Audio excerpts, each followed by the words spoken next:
আগাবো না, প্রয়োজনে ফখরুল সাহেবের বাসায় গিয়ে উঠবো। সাবেক প্রধানমন্ত্রীর দেশ ছাড়ার পর আলোচনার তুঙ্গে ছিলেন দলটির সাবেক সাধারণ সম্পাদক ওবায়দুল কাদের। ৮ নভেম্বর মেঘালয়ের রাজধানী শিলং হয়ে কলকাতায় পৌঁছান। তিনি এক বিশেষ স্থানে আয়েশেই দিন কাটাচ্ছিলেন, তবে কিভাবে দেশ ছাড়বেন তারই ধান্দা করছিলেন। অর্থাৎ এই তথ্য অনুযায়ী বলা চলে গণ অভ্যুত্থানের পর ৩ মাস ৫ দিন তিনি দেশেই ছিলেন। শুধু তাই নয়, যথেষ্ট নিরাপদেও ছিলেন।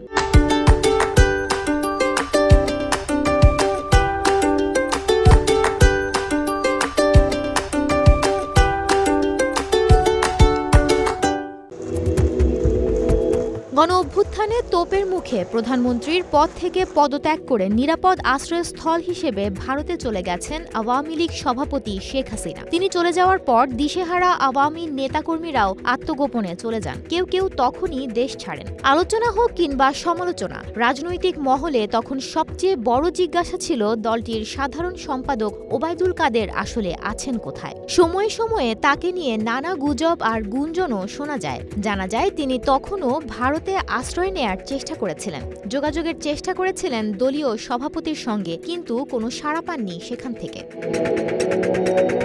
গত ৫ আগস্টের ঠিক পরপরই দেশ ত্যাগ করেছেন সাবেক পররাষ্ট্রমন্ত্রী হাসান মাহমুদ, সাবেক স্থানীয় সরকার মন্ত্রী মোহাম্মদ তাজুল ইসলাম, সাবেক শিক্ষামন্ত্রী মহিবুল হাসান চৌধুরী নওফেল, সাবেক তথ্য প্রতিমন্ত্রী মোহাম্মদ আলী আরাফাত, সাবেক সংসদ সদস্য আলাউদ্দিন আহমেদ নাসিম ও আলোচিত আওয়ামী লীগ নেতা নারায়ণগঞ্জের সংসদ সদস্য শামীম ওসমান সহ অনেকে।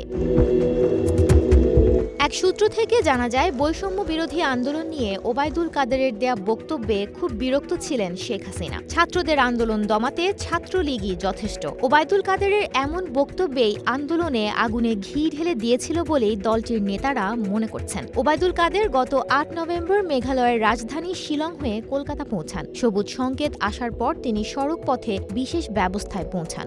সেখান থেকে যান কলকাতা। দিল্লি নয়, বরং কলকাতাতেই তিনি অবস্থান করবেন, ঠিক এমনটাই জানা গেছে। ভারত সরকারের কাছে তার জন্য কেউ লবি করেছিলেন। এক্ষেত্রে শেখ হাসিনা কোনো আগ্রহ দেখাননি।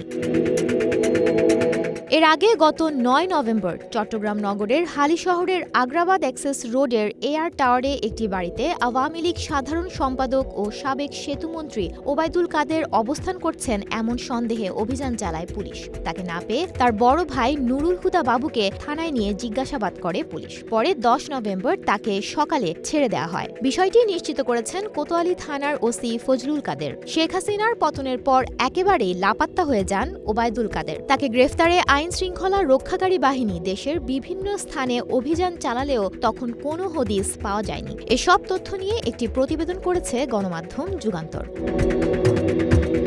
সুমনা মুস্তফা, প্রবাস খবর।